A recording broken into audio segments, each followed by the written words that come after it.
Welcome, in front of me is a Samsung Galaxy Note 20 and today I'll show you how to boot the device into Fastboot Mode.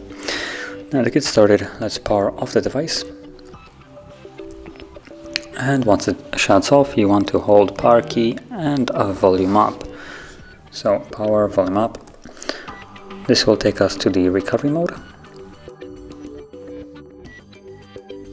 There we go.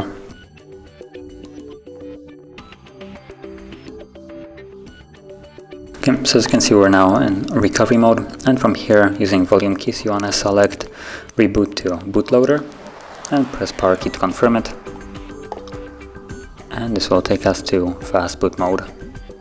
As you can see, entering Fastboot Mode, it just kind of stays at this, so yeah. And that is how you're booted into Fastboot Mode. Now once you want to leave it, all you need to do is hold power key and volume down till Fastboot Mode disappears from the display. There we go. And it automatically boots back up.